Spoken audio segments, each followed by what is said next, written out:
Hey, Danny, thank you for coming in.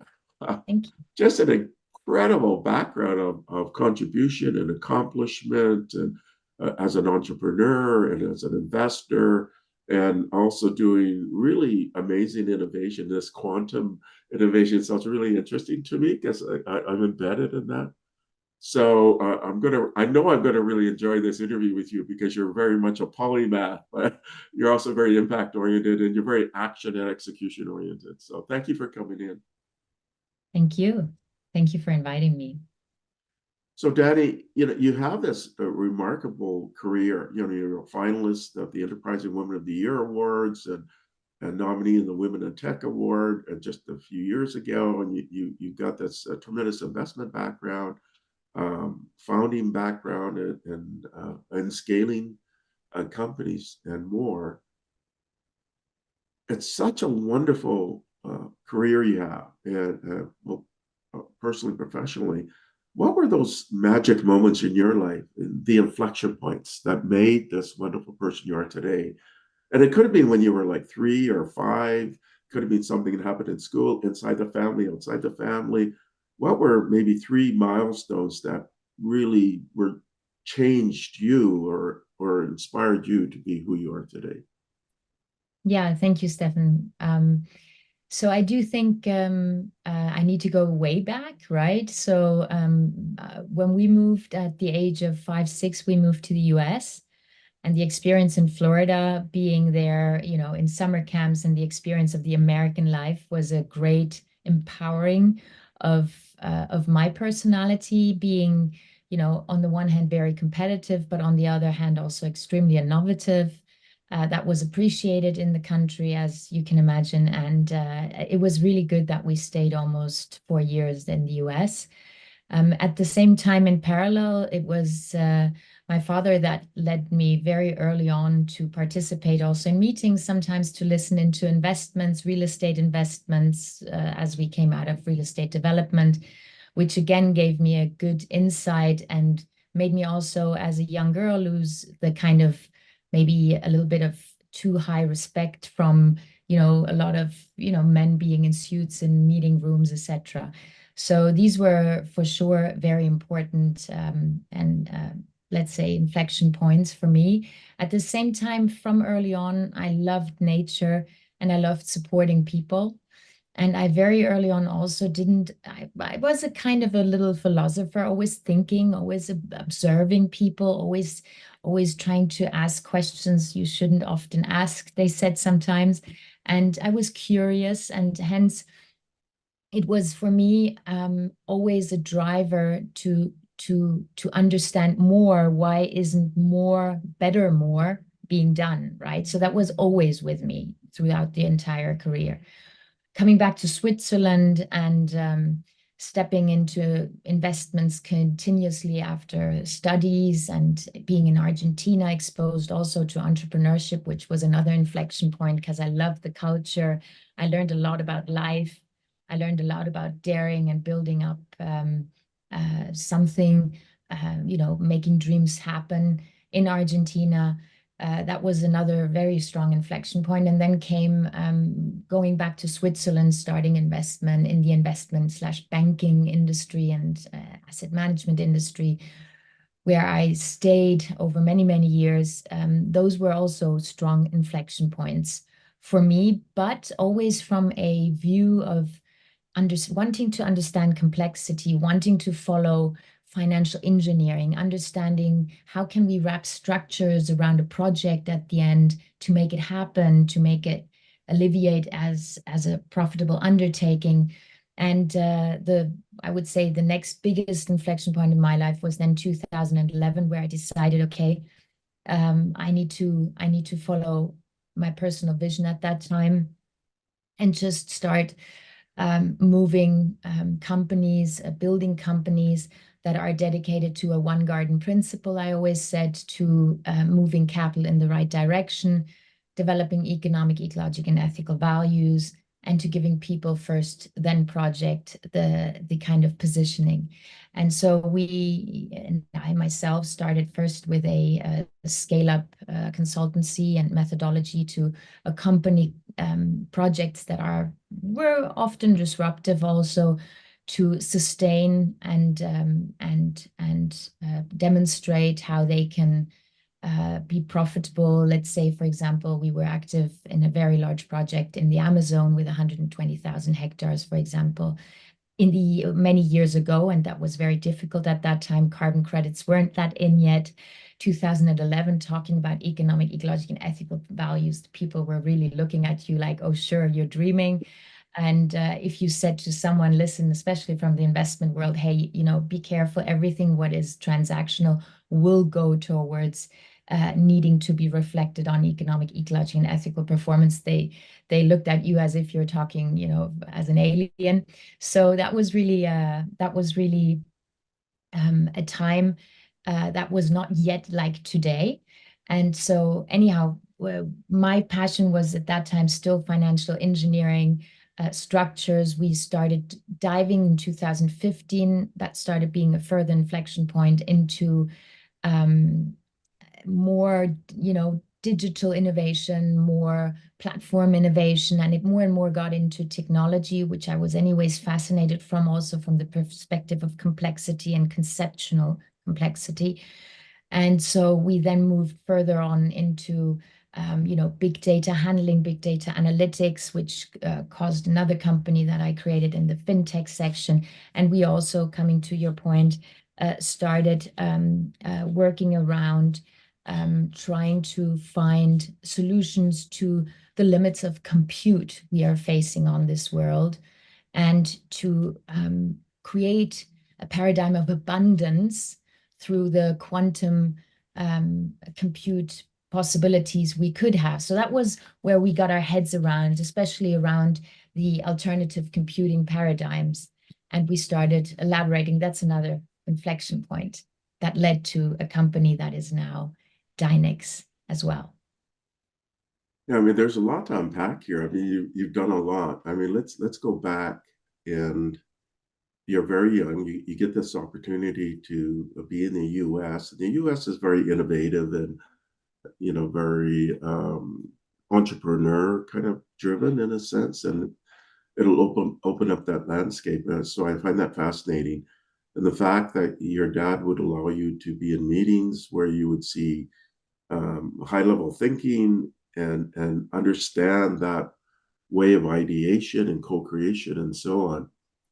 So I noticed, you ended up going to university and getting a degree in economics.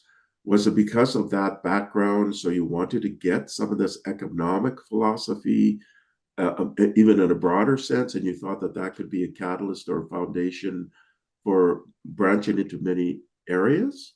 You're sort of interested in economics is really uh, I mean, it has a strong mathematical base as well, right? Yeah. So it's unlike a standard commerce, so it's a whole different realm.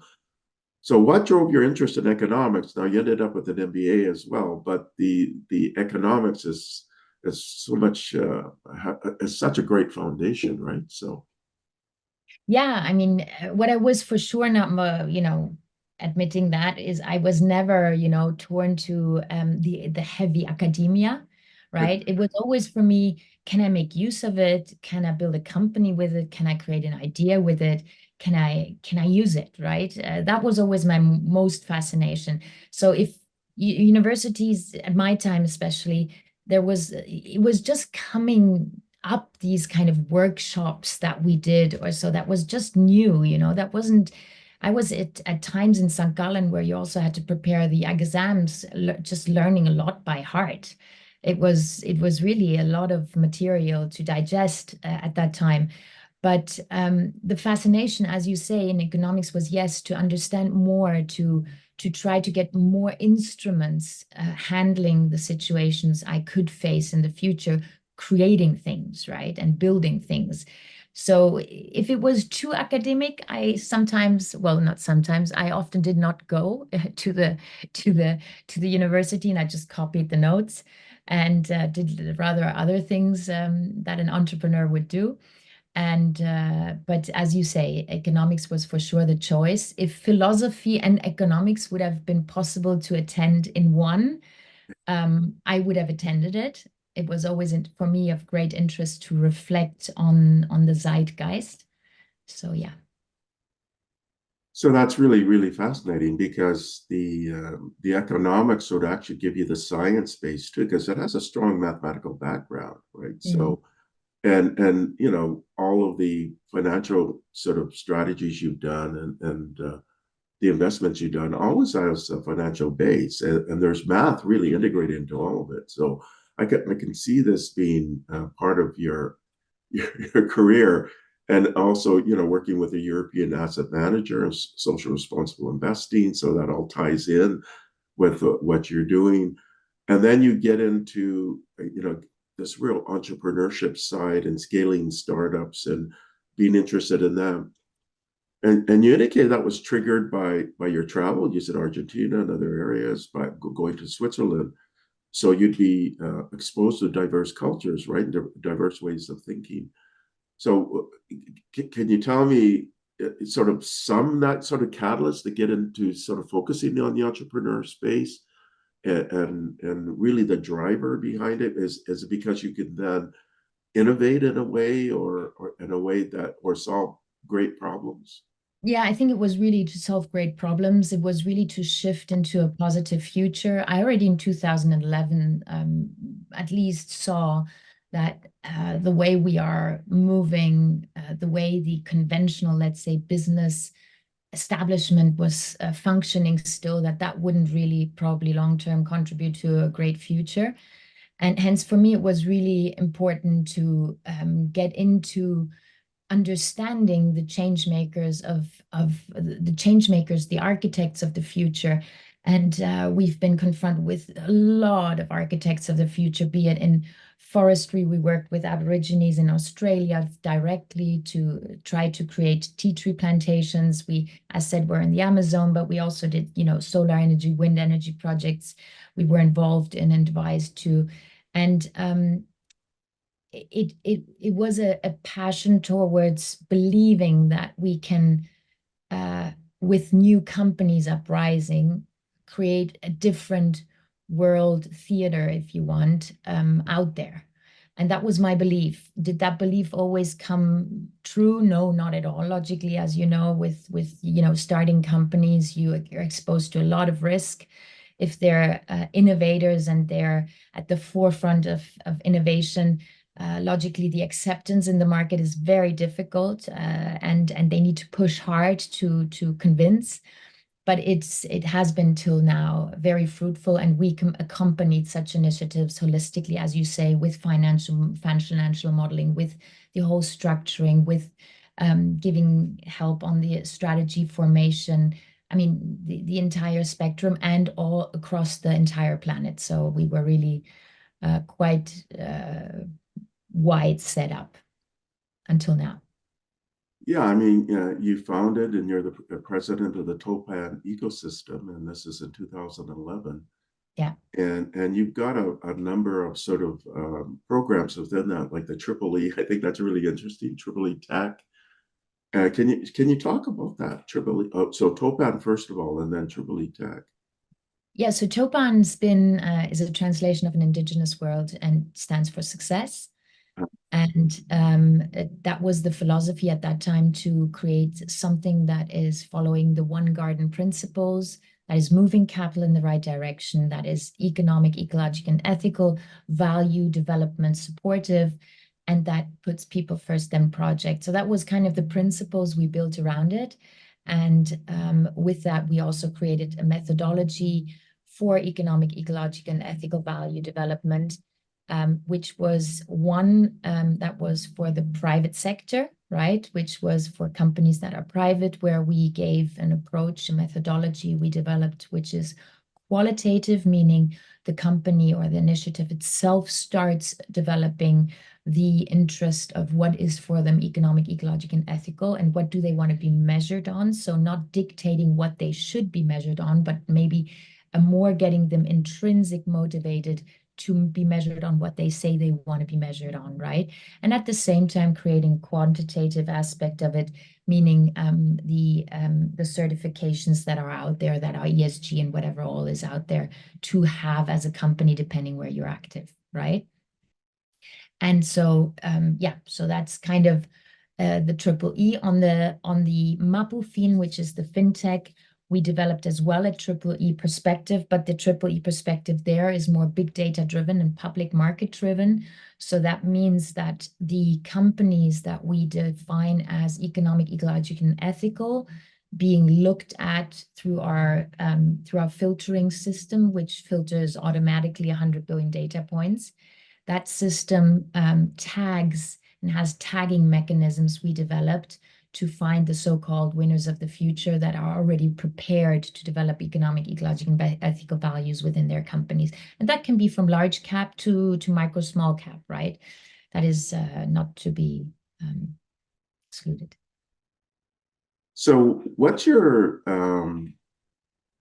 sort of market business development process then for Mapufin? I think it's really interesting. This data science, AI driven fintech company. As you indicated, it's designing this quantitative, sustainable investment strategy solutions for structured products. How do you engage with companies to work with them on this, or do they come to you? Do you reach out to them? What's that kind of process? Let's say somebody out there hears this interview and they say, I want to engage with you. How would they do Well, first of all, they can just reach out, right? That's for that? sure. And then how to engage. I mean, it is designed to serve the asset management / wealth management industry. That is for sure going through a big transition in the next few years coming up, right? Which means that the entire portfolio management, how it's standing, will be different than was in the past. And so the design of a strategy can be made with Mapufin, right? So a company that would love to distribute more customized, sustainable, quant-driven strategies to their customers can contact us. The portfolio managers can let us know which design they want. We would then, from the Mapufin side, design these strategies and run these strategies on their product structures they would like, and they can distribute the strategy then and oversee it and logically create more and more of those.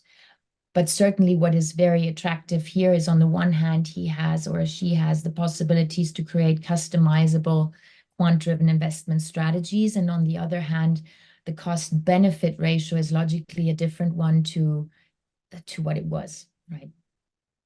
So that's really quite fascinating, and I can see how this ties in with your social responsible side. I mean, all of it is integrated, but because you've got this strong economic background, then you're able to weave in the data science, the math essence of all of this, right? So it has a solid foundation. I'm just trying to map in my mind all of these different pieces of the economic, ecological, and ethical, and I can see how all of these are coming together. So much so that, as I mentioned earlier, you were a finalist at the Enterprise and Women of the Year Awards, but also nominee for the Women in Tech Award just a few years ago. I can see continuing more of these coming. I'm really curious now about Dynex, Thank and you. let's mine into that. In fact, I just did an interview earlier, just a few days ago, with Krista Savor, who's the vice president of advanced quantum at Microsoft, and we did an hour to kind of mine what she's doing and where things are going, and how she is leading that effort with Microsoft. And there's a quantum computing conference called IEEE Quantum Week, and I know the chair very well, and I've contributed to that program over the years. So anytime you hear the word quantum, I have an interest, right? So you're co-founder of Dynex, and you indicated that you have this world's only accessible neuromorphic quantum computing cloud for solving real world problems at scale. So let's break that down. You've got neuromorphic in there, you got quantum computing cloud, you got solving real world problems at scale. Can you break that down, each of the components and how they come together? Sure, sure. Thank you. So on the neuromorphic, I mean, it was a journey, right? It was like I just said before, it was also an entrepreneurial journey. It was, you always think utopia first before you make innovation happen, right? So what we saw are the limits of computing coming more and more, and we wanted to elaborate on the algorithms that were out there, also done by research, and we looked at the different alternative computing paradigms that were available, which is optical computing, analog computing, quantum computing, and also neuromorphic computing. And there was phenomenal research already done in all of the sectors. And we decided for many reasons that the neuromorphic quantum computing also, well, neuromorphic computing as such, if you would want to be very specific and want to relate to the quantum mechanics, then it would not be quantum computing. That's why we also gave, we put it under the category N quantum computing. So anyhow, neuromorphic quantum computing became for us a very interesting, subset of alternative supercomputing to go for. And we put all the, let's say, all the tiles that were necessary together to have today the possibility for the neuromorphic computing cloud, if you want to have that available for everyone. It was an assembling of many, many parts, right? So you can't say that neuromorphic was invented by us. No, I mean there was impressive research done until today, but putting it together, creating that so-called simulation machinery, if you want, in the digital space, that is very unique, and making it accessible to everyone is also something that is, the world's first in that sense. So are the components of your neuromorphic quantum computing cloud then these neuromorphic chips that are out there? I mean, or are you producing your own silicon? How does that happen on Yeah, the so neuromorphic side? sure. So the infrastructure that is, a great part of the innovation is the decentralization of GPU providers.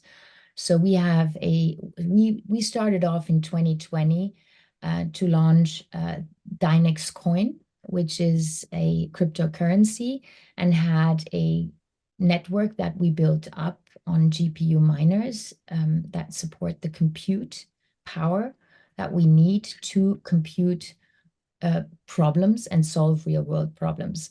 So what happened is that decentralized network was already a very innovative step forward, because we at some stage had 5% and more of world's GPU providers servicing us with compute power to solve real world problems, which gave us logically there already a very important element to the completion of an infrastructure on what we were thinking around.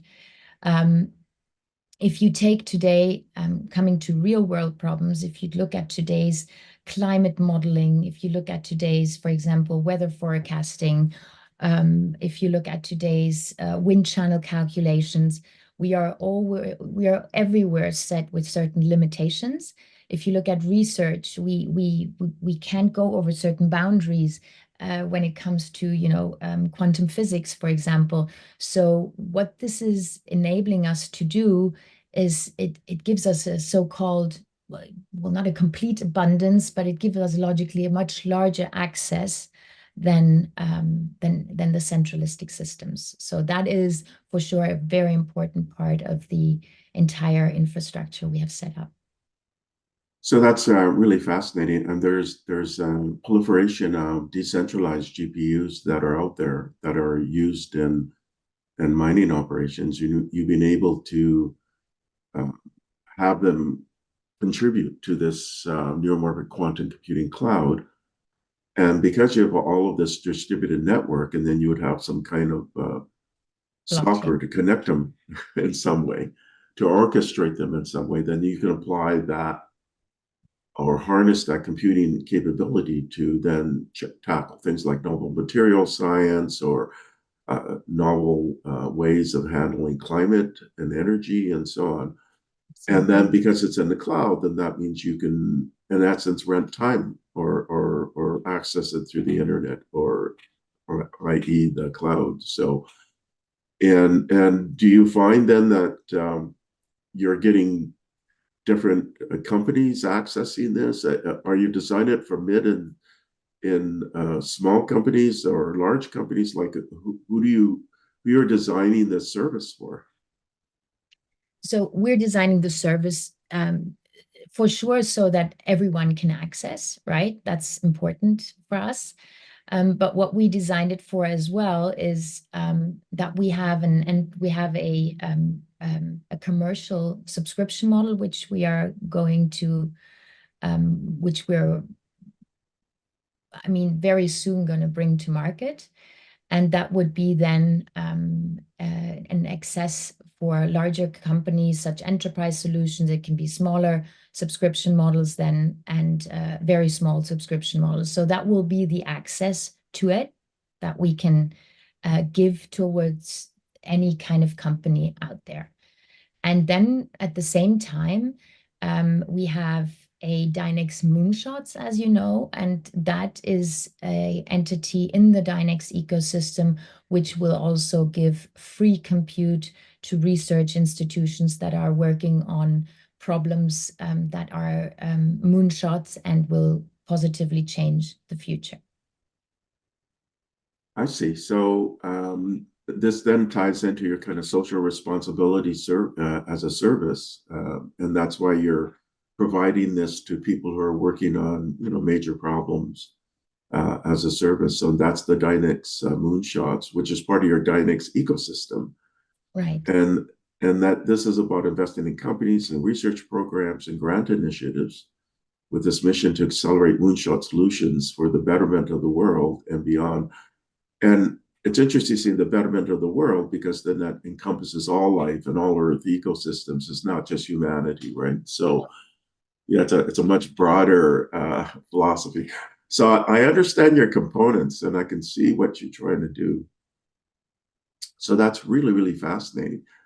So what do you hope to be then, let's say in 2 to 3 years in all of these different programs, whether it's the Topan system, the Mapu Fin, the Dynex Moonshots, the Dynex ecosystem?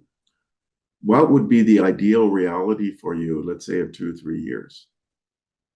So on Topan One Garden, philosophically on Topan One Garden principle, I do hope that the world is coming closer to each other and not further apart, right? With the different kind of countries involved. On the Mapu Fin side, I would be very happy to see that more and more wealth managers would take on this technology and architect strategies that are customized towards sustainable strategies that move capital in the right direction. Because a lot of transaction on the capital market, if they would be moved into the right direction, we're on the one hand contributing to those that are really doing the betterment for the world, and at the same time we are not keeping out of sight that these strategies need to be profitable logically, right? Creating alpha, or then creating great beta strategies if necessary. Secondly, on Dynex and Dynex Moonshots, on Dynex Moonshots for sure, have the ethical committee have built up great positioning in accompanying inquiries of Dynex that are coming to Dynex to reflect that we are in alignment of our ethical integrity always. That is also something I would love to see. After 3 years, you could see a certain track record, right? And then at the same time, I would like to see with Dynex Moonshots that we have supported, the energy transition innovations, that we've supported, certain water technologies, so that we support more and more the world towards a ending of the Maslow pyramid vision, right? And that we create an extended understanding to what is a human right, which I think will be necessary to be water health, housing, innovation is a human right. And so I think that needs to change. So I would love to see the first moonshots co-contributing to this.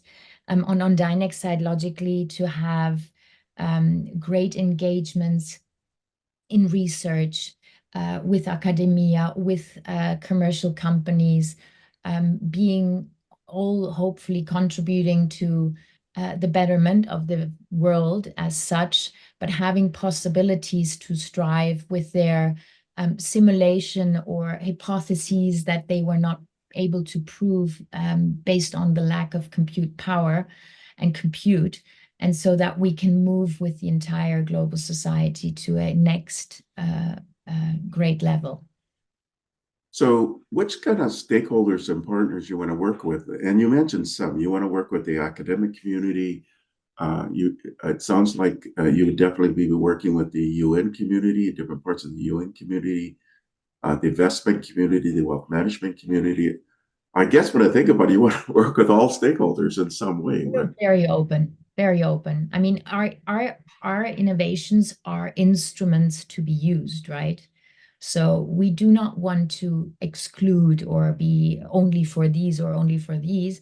We really think this is an alleviation for the sector, which is purely commercial logically. This is, in our view, a cutting edge technology that will be a game changer once it is more established in the field, because we do have a competitive edge to existing ones as well, right? So that will be shown in the market soon.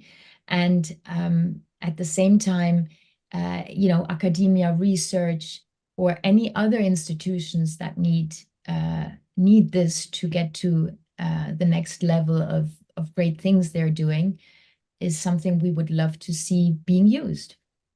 For this, we've done it. There's a community within YPO called the Impact Networks Council. And the only reason I can mention it is I interviewed them and they've gone public with some of this, right? Though they're very private, and they have a global impact summit where they bring together all of these CEOs that are very impact minded and are taking action with it in some way. Do you work with communities like YPO or EO or some of the other sort of entrepreneurship or CEO communities?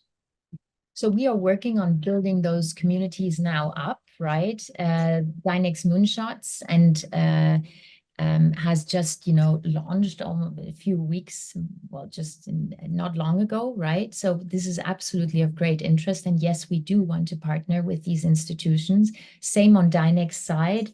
We do want to partner with research institutions that are wanting to, be it in cancer research, be it in space research. I mean, we're very open to the industries where anything which is related to quantum compute is necessary. I think there we play a very important role because of cost savings, speed improvement, and yeah.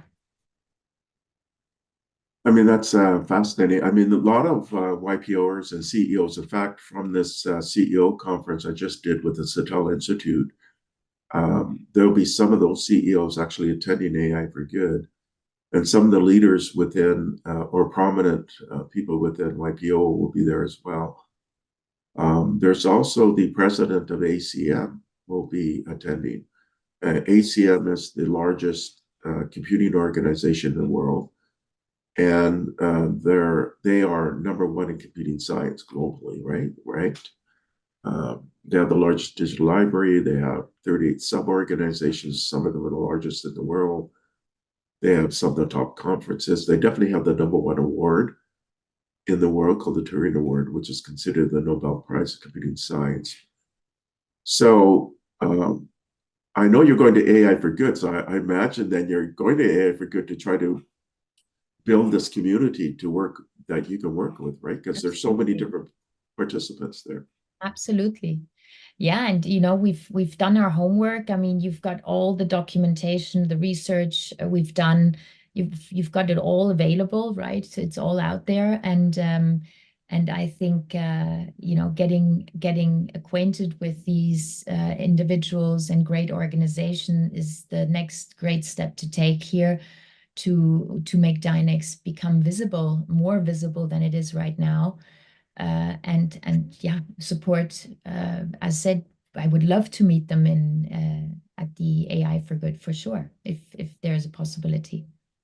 The thing with AI for Good, though, it's very, very networking oriented. So really, what you do is you just work the participants, like walk up and say, "Hey, Exactly. I'm Danny or Daniela, and this is what I do. What do you do?" And then you find out, oh, there's common interest. You tap your phone, so you have a contact. What So happened? that's Yeah, yeah, that's what I really recommend for those who are attending. Just walk up to other participants and be curious and get into conversations, and you'll find that it's a really great uh, conference for doing that kind of thing. Where you get to talk to people at breaks and things like that. The other thing is they have the neural network platform. Have you joined that platform? It's a peer-to-peer platform. It's free, and they have AI in it and you can put your interests, and then they can do matchmaking for you within that platform. But in addition to that, you can reach out to different people in that platform and right. say, "Hey, let's have a meeting" or something like that. So there's over 30,000 that are part of that neural network platform. You just have to register for it. Sure. So that would be a great vehicle. And then I'm going to be wandering around, but I've For done sure. this mass invite to so many CEOs, investors, and scientists. So that's why, um, if I'm wandering around and I'm with somebody for a brief period of time and you're there, then I can join you and things like that, right? But it's very dynamic. In fact, this is the first year that I'm going to try to attend sessions. I've been there from the beginning, and actually most of my time in the meetings. I probably caught 3 sessions over the last since 2017 for a summit, right? So every year I say to myself, I'm going to try to catch more sessions, and I end up in meetings. So I'm trying to be a little bit more dynamic and not schedule meetings, things like that, and just doing Sure. open invites. And then as I'm wandering around, just say, hey, and do chats and so on. So, um, Yeah, we will probably cross each other somehow. but it's a great environment, and I really recommend this to the audience and to yourself since you're going. Is just talk to people that are there. You'll find that it's a very really amazing people or participants, and keep in mind there's so many speakers that are really renowned. There's a lot of speakers that can't get in because there's just so many that want to speak. So you'll find within the audience, there's people have tremendous networks or they have very senior positions. You just have to be curious and just Yeah, sort yeah, exactly. Exactly. No, we are very curious. Absolutely.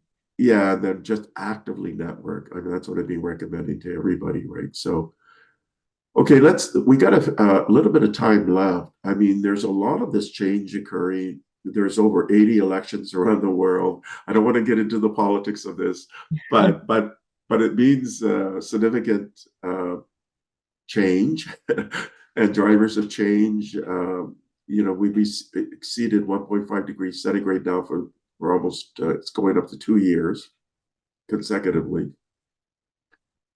And there's this double exponential rate of innovation on which you're driving some of it as well, right? So let's get into some of this, but I want to stay away from the political side. But just keep in mind of all these leadership changes and then the kind of Sure. what that means.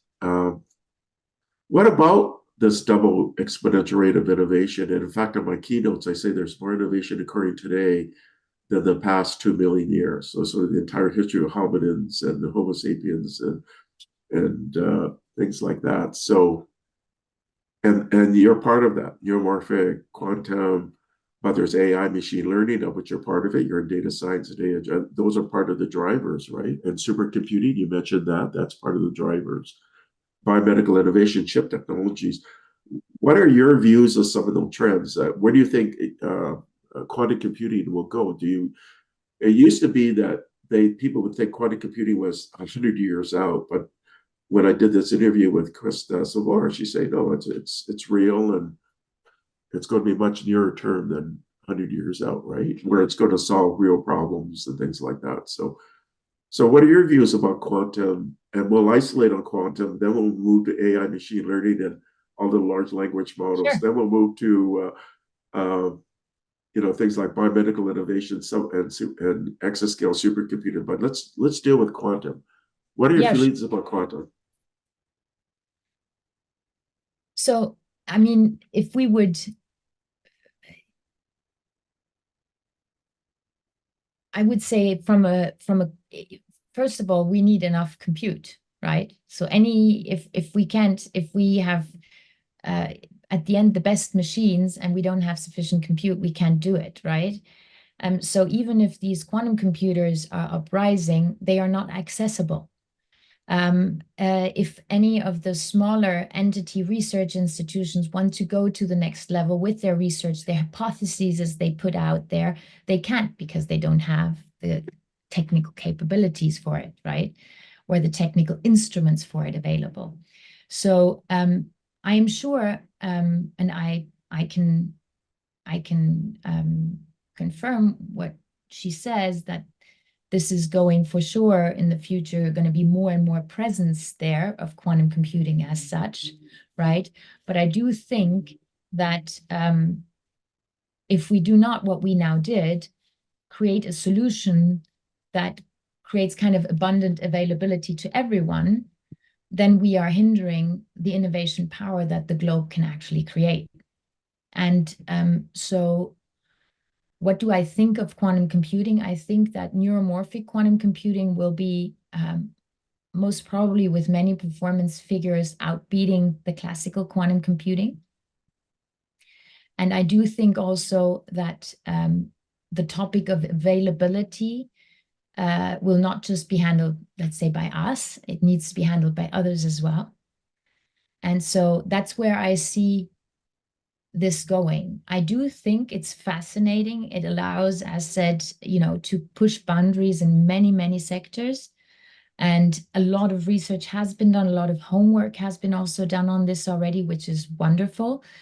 But as said, we need to find a solution that the let's say the global community can innovate.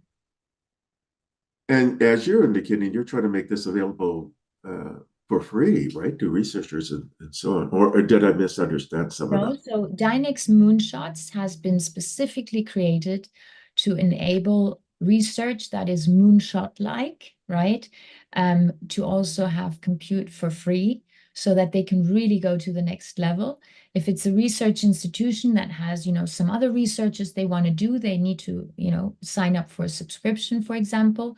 But otherwise, yes, the Dynex Moonshots is willing to do that. We are also thinking around partnering with larger grant programs to give compute. So this is all in the mix. Yes, this is absolutely correct. We saw when OpenAI came out with their ChatGPT tech in November of 2022, and then it scaled in 2023, continuing to scale. You saw the release of OpenAI's Chat GPT for Omni a few weeks ago. And now they may even not even use this naming scheme of GPT-5. It may just be called GPT Next, right? So, but probably GPT Next will be released later this year as well. So what are your views about that, about large language models, where it's trending? Are you an optimist? Are you a pessimist? Are you somewhere in between? There's the European AI Act has been released now. It's been voted on, and it's in production basically now, right? So it's definitely a reality. Other countries uh, are sort of following suit, but probably not in the same degree, because there's this feeling that it can stifle innovation if it's too severe. So I'd like to get your thoughts on AI and large language models. And do you think that AGI is very near term, or do you think it's a bit longer term? And so what are your feelings about all of this innovation that's occurred with AI and machine learning?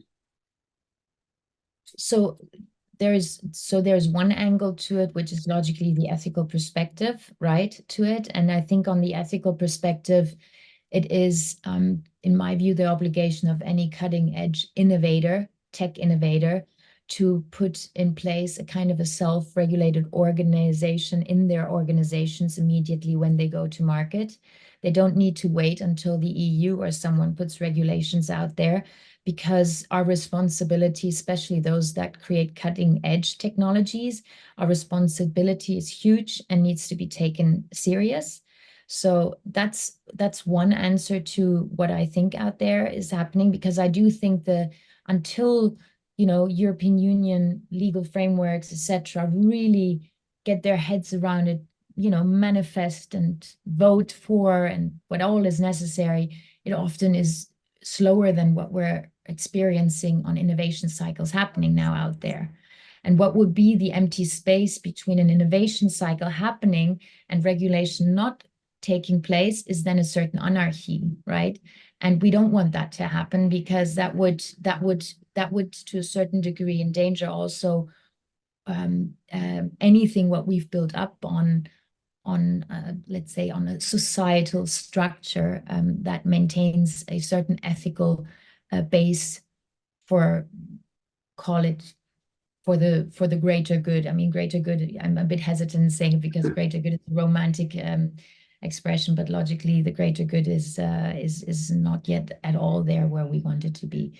So this towards what you say with AI, with regards to large language models and with regards to ChatGPT, again, we're here with regards to the compute topic, right? And how is this going to be maneuvered? And will that then be an intersection between AI and quantum computing as such? I think that is something that will evolve more.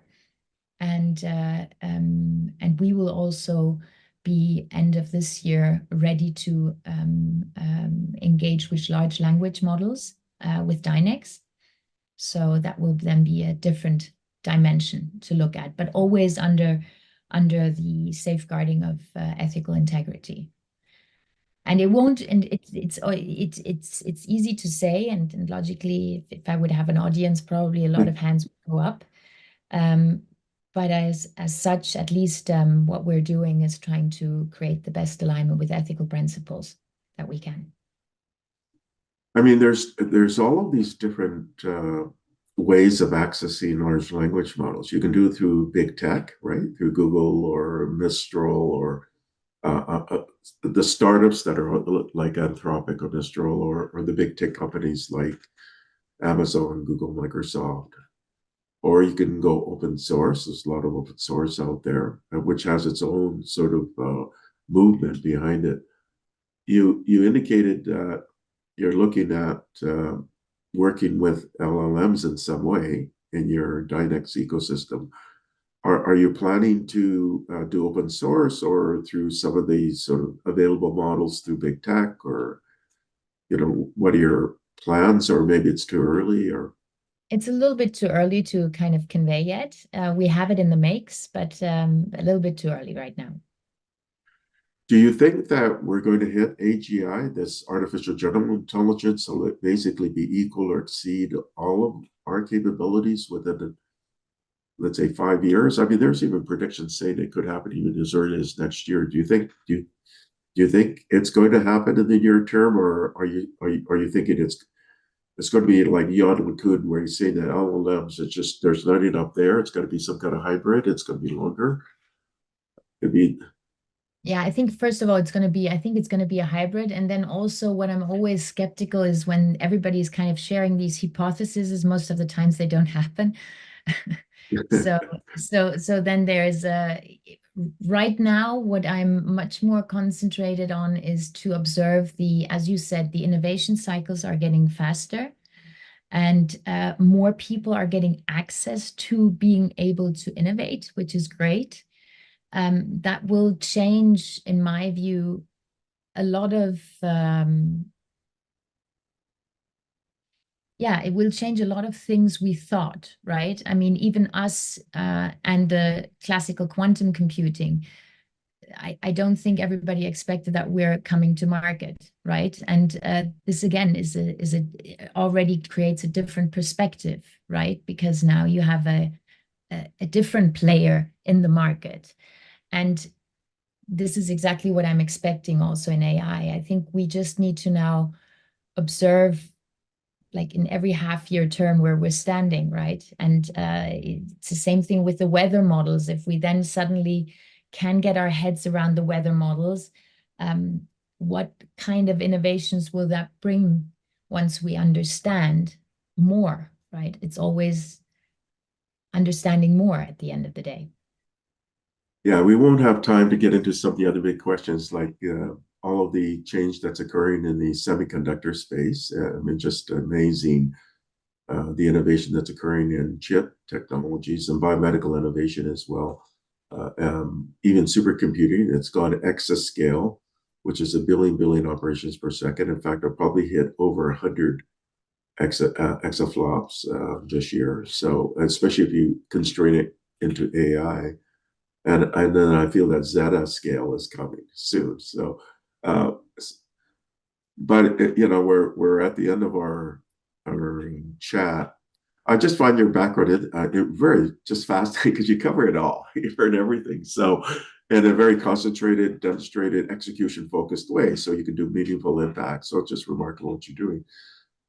So this is the last question, and this last question is, what question do you want the audience to ponder, or what recommendations do you want to give to the audience? Well, questions, I'm anyways open always, right? And thankful. And I would leave that anyways open. Anyone can ask any question. What I would recommend, and certainly not from a let's say from a humble sight and point of view, is that our communication of how we define future and how we see future should be much more positive driven for the next generation than what we are establishing as of today. I mean, any conference I'm going to is mainly dedicated to bad news, right? And kind of our problems and our threats. And as you and I have children as well, and as I can see next generation, or the young generation, not even next generation, is just worried, and worried also because of our communication. We should much more help innovations scale and engage with innovations that scale, that create good and change the planet positively, and demonstrate to the youth and the next generations that we have solution for what is coming, and that we are co-creating with everyone to find these solutions. That would be, for me, a communication style I would appreciate and recommend, because it alleviates innovation if you are thinking positive, if you're thinking utopia, if you're thinking visions, if you're dreaming, if you're allowed to dream. And people need to be allowed to positively dream, right? Well, that's a good note to provide us a recommendation to the audience. I mean, Danny, thank you for coming in. You just have a marvelous background from your inflection points early in your life to what you're doing today. Just absolutely outstanding. So thank you for sharing your insights with my audience. Thank you so much, Stefan. Thank you. Thank you for your time. Thank you for listening to the Brand Called You videocast and podcast, a platform that brings you knowledge, experience, and wisdom of hundreds of successful individuals from around the world. Do visit our website www.tbcy.in to watch and listen to the stories of many more individuals. You can also follow us on YouTube, Facebook, Instagram, and Twitter. Just search for the Brand Called You.